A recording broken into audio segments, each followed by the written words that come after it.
Bearskin, a young fellow enlisted as a soldier and conducted himself so bravely that he was always the foremost when it rained bullets. As long as the war lasted, all went well, but when peace was made, he received his dismissal and the captain said he might go where he liked. His parents were dead and he had no longer a home, so he went to his brothers and begged them to take him in and keep him until war broke out again. The brothers, however, were hard-hearted and said, "What can we do with thee? Thou art of no use to us. Go and make a living for thyself." The soldier had nothing left but his gun. He took that on his shoulder and went forth into the world. He came to a wide heath on which nothing was to be seen but a circle of trees. Under these he sat sorrowfully down and began to think over his fate. "I have no money," thought he. "I have learned no trade but that of fighting, and now that they have made peace, they don't want me any longer, so I see beforehand that I shall have to starve." All at once he heard a rustling, and when he looked around, a strange man stood before him who wore a green coat and looked right stately, but he had a hideous cloven foot. "I know already what thou art in need of," said the man. "Gold and possessions that thou have, as much as thou canst make away with. Do what thou wilt, but first I must know if thou art fearless, that I may not bestow my money in vain." A soldier and fear, how can those two things go together? He answered, "Thou canst put me to the proof." "Very well, then," answered the man, "look behind thee." The soldier turned around and saw a large bear, which came growling towards him. "Oh, oh," cried the soldier, "I will tickle thy nose for thee, so that thou shalt soon lose thy fancy for growling." And he aimed at the bear and shot it through the muzzle. It fell down and never stirred again. "I see quite well," said the stranger, "that thou art not wanting in courage, but there is still another condition which thou wilt have to fulfill, if it does not endanger my salvation," replied the soldier, who knew very well who was standing by him. "If it does, I will have nothing."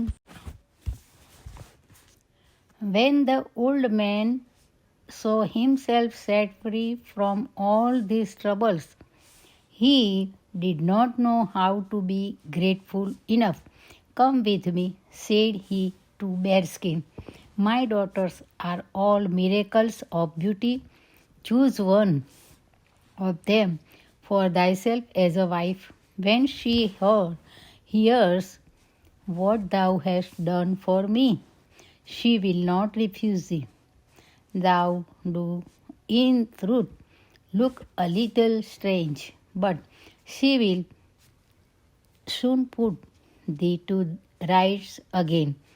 This pleased Bearskin well, and he went. When the eldest saw him, she was so terribly alarmed at his face that she screamed and ran away. The second stood still and looked at him from head to foot. But then she said, "How can I accept a husband who no longer has a human form? The shaven bear that once was here and passed itself off for a man pleased me far better, for at any rate it wore a hussar's dress and white gloves.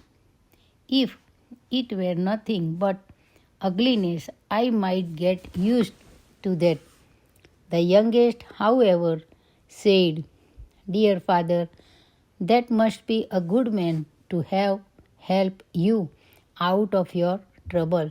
So if you have promised him a bride for doing it, your promise must be kept."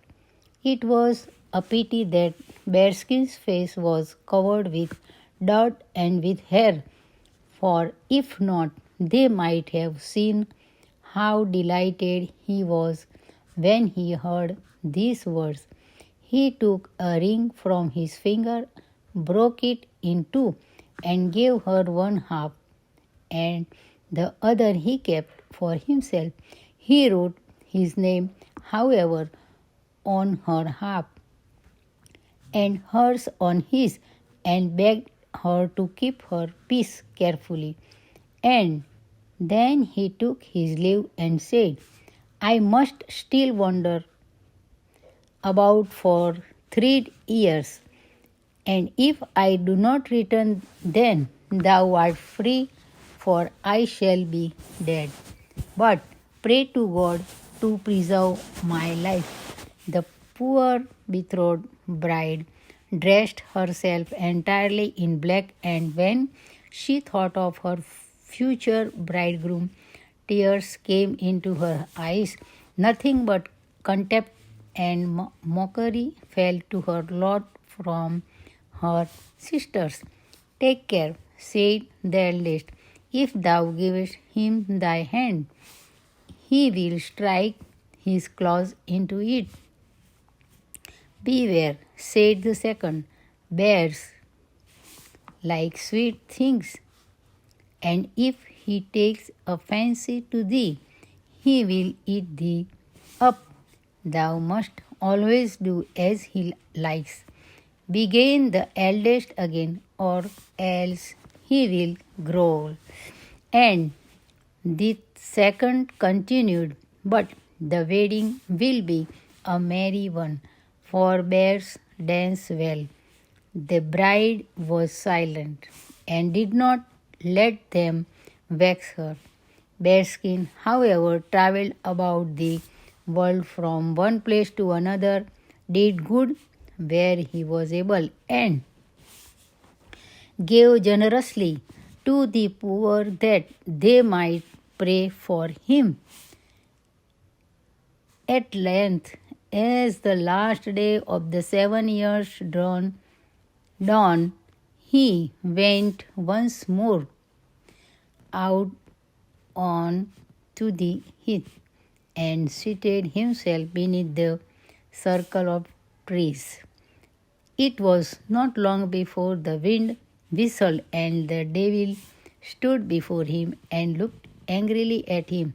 Then he threw Bearskin his old coat and asked for his own green one back. "We have not got so far as that yet," answered Bearskin. "Thou must first make me clean." Whether the devil liked it or not, he was forced to fetch water and washed Bearskin, comb his hair, and cut his nails. After this, he looked like a brave soldier and was much handsomer than he had ever seen before. When the devil had gone away, Bearskin was quite light-hearted. He went into the town, put on a magnificent velvet coat, seated himself in a carriage drawn by 4 white horses, and drove to his bride's house. No one recognized him. The father took him for a distinguished general and led him into the room where his daughters were sitting. He was forced to place himself between the two elder ones. They helped him to wine, gave him the best pieces of meat, and thought that in all the world they had never seen a handsome man. The bride, however, sat opposite to him in her black dress and never raised her eyes nor spoke a word. When at length he asked the father if he would give him one of his daughters to wife, the two eldest jumped up, ran into their bedrooms to put on splendid dresses, for each of them fancied she was the chosen one. The stranger, as soon as he was alone with his bride, brought out his half of the ring and threw it in a glass of wine, which he reached across the table to her. She took the wine, but when she had drunk it and found the half ring lying at the bottom, her heart began to beat. She got the other half, which she wore on a ribbon round her neck, joined them, and saw that the two pieces fitted exactly together.